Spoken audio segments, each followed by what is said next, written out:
সকলো মুছলিম ভাই ভনীলৈ ঈদৰ বহুত বহুত শুভেচ্ছা থাকিলে। ৰাতি হ'ল 1:40, তো 1:40ত মই অকস্মাত যাব লগা হ'ল ৰঙিয়া ষ্টেচনলৈ। ৰাতি দাদাই 1:30 বজাত ফোন কৰিলে, তো দাদাৰ কাৰণে মই যাব লগা হ'ল 1:40ত উঠি পিনে, তো আধা টোপনি হোৱাতে তো দাদাৰ লগত ওলাই আহিলোঁ মই গাড়ীৰ ভিতৰত বহি। তো দাদাৰ লগত গৈ আছোঁ ৰঙিয়ালৈ বুলি। তো ৰাস্তাত একেবাৰে আন্ধাৰ, তো দাদা আহিছে এইজন মোৰ।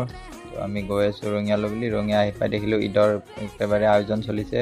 তো ৰঙিয়া ষ্টেচন আহি পালোঁ। ৰঙিয়া ষ্টেচনত আজি প্ৰথমবাৰ মোৰ। তো আজিলৈকে কোনোদিনে ৰঙিয়া ষ্টেচন আহি পোৱা নাছিলোঁ। ৰঙিয়া ষ্টেচনত অহাৰ মেইন কাৰণটো হৈছে আমাৰ বাইদেউ আৰু ভিনদেউ আহিছে। তো এইজনী হৈছে বাইদেউ আৰু এইজন হৈছে মোৰ ভিনদেউ। বাইদেউ আৰু ভিনদেউ বহুত দিনৰ মূৰত ঘৰত আহিছে। তেওঁ আৰু ভিনদেউক বহুত দিনৰ মূৰত দেখা পাই ভালে লাগিলে। তো তাৰে পিছত বাইদেউ আৰু ভিনদেউ গ'ল অকণমান ফল ল'বলৈ।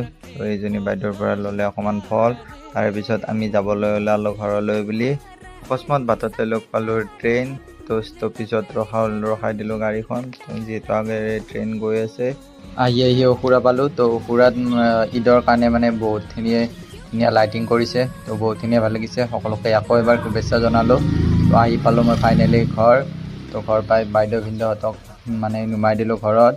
তো আকৌ মই আহিলোঁ এতিয়া 3:11 হৈ গ'ল। মই ঘৰলৈ বুলি গৈ আছোঁ। তো আজিলৈ বাই বাই, লগ পাম নেক্সট ভিডিঅ'ত।